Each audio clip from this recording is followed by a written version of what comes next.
Hello everyone, my name is Chris and welcome back to another movie review. Today I'm gonna be reviewing Taxi Driver, and as usual I'm quickly gonna go through the story of this movie to tell you in short what the movie is all about. Then I'm gonna share my own opinions and thoughts about this movie, so in case you didn't watch it, one big spoiler alert across the screen. And yeah, just click away from this video and come back after you watch this movie if you want to. If you don't want to, you don't have to, it's totally okay. But if you really are interested in my opinions and thoughts about this movie right now, then stay with me till the end of this video and let's get started.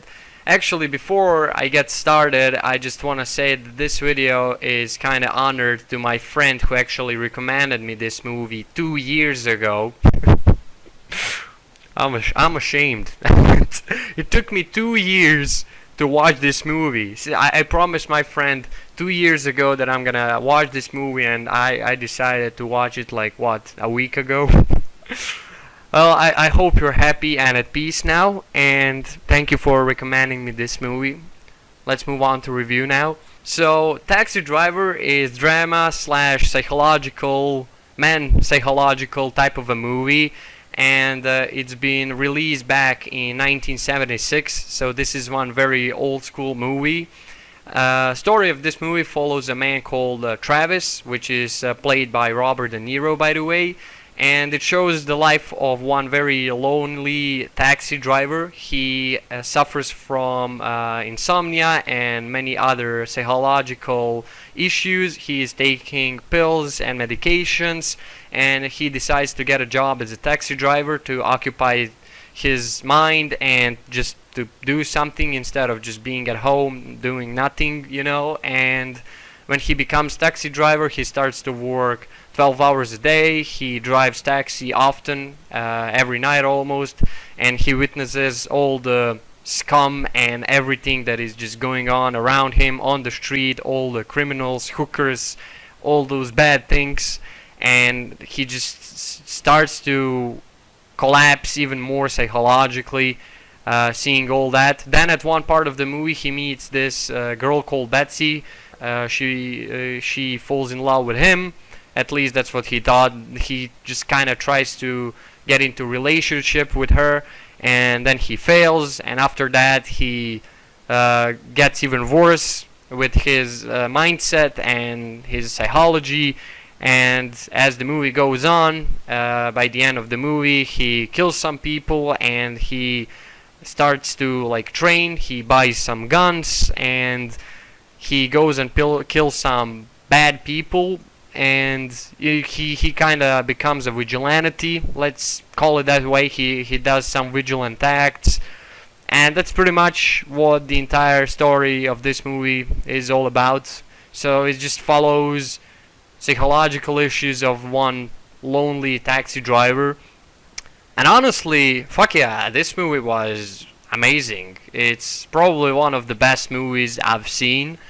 This movie, a lot of people compare this movie with Joker, and yeah, a lot of that can be compared with Joker and this movie. They are pretty similar.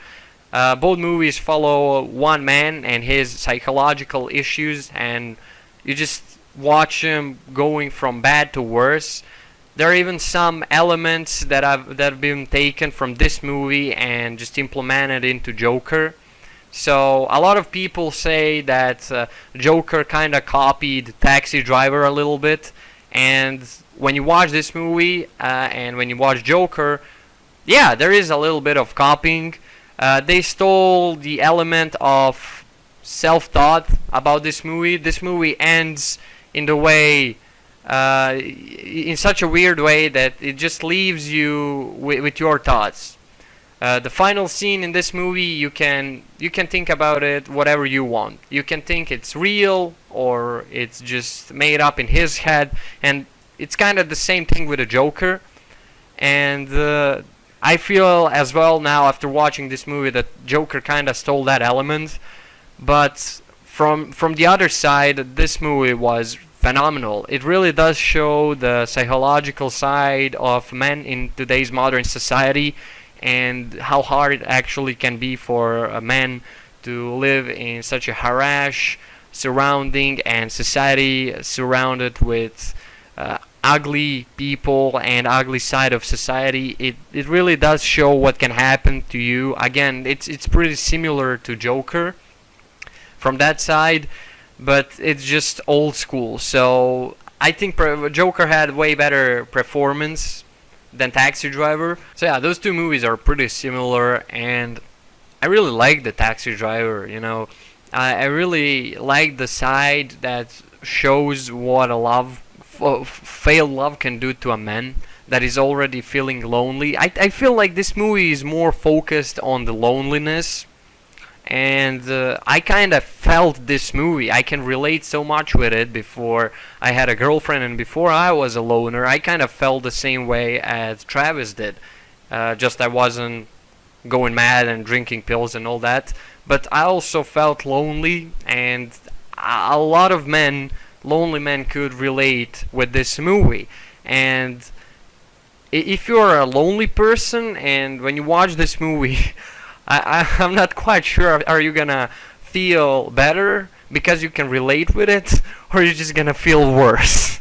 That's kinda, I don't know really what to recommend to lonely people, rather to watch this movie or not. I mean, I guess you should see it. It's a movie just because from its movie side, but I don't know how you're gonna think about it when you watch it. You really can understand every single emotion, every single thing that he does or says in this movie, his behavior. There is not a lot of action in this movie, but when it comes to it, it's not that type of an action that's gonna fill you with like blood pumping action or something like that. It's depressive action, because the things he does it because he was really sick of seeing this 12-year-old girl, for example, that shows up in a movie being used as a hooker and all that, and he just really was disgusted with humans as a race and what they do to each other, and he goes and takes the justice in his own hands because he just couldn't watch it anymore. I don't know, that action part at the end of the movie, it's depressive action. It was pretty sad.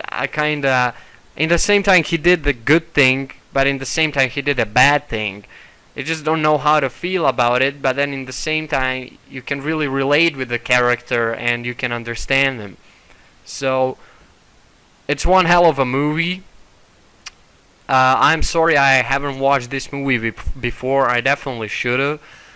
And in the same time, I'm kind of happy that I didn't watch this movie when I was a loner and in a similar situation like Travis. I mean, not that similar, but I was a loner as well before, for years and years of my life before having a girlfriend I have right now. And I'm kind of happy. Like I said, I didn't watch it back then because I think I honestly would feel even worse than I felt back then. So I don't know. It's a good movie, and I recommend to all men to watch this movie. If you are a man, I totally recommend you to watch this movie. I feel like this is one really good men psychological movie based on a movie, men psychology, and it's about men in today's modern society as well. A lot of this can be applied to in modern life, and this movie kind of gives attention more to men in today's modern society, because let's be honest here, women are the ones who got all the attention in modern society today, and there's barely any movies about men's psychology. So I think even women should watch this movie. For example, my girlfriend watched it because she wanted to understand more about men's psychology, and I appreciate that a lot, actually. Women should watch this movie just to understand how guys feel in today's modern society, and instead of calling a man pussy when he cries, they could understand more of what is actually going on inside his head when he hits rock bottom, like Travis did in the movie at some points. So yeah, guys, if you enjoyed this movie review, then go ahead and leave a like, share, comment, or subscribe if you want. If you don't want to, you don't have to. It's totally okay. Also, if you want, you can join my Chris Facebook group. I post all kind of stuff over there. Link is down below in the description, together with my ads.fm, where you can leave any questions. If you have any questions, I'll answer to them as soon as I see them. And yeah, that's it, guys. Thank you for watching another review. I appreciate all of your support. I love you, and I'll definitely see you in the next videos. Chris out.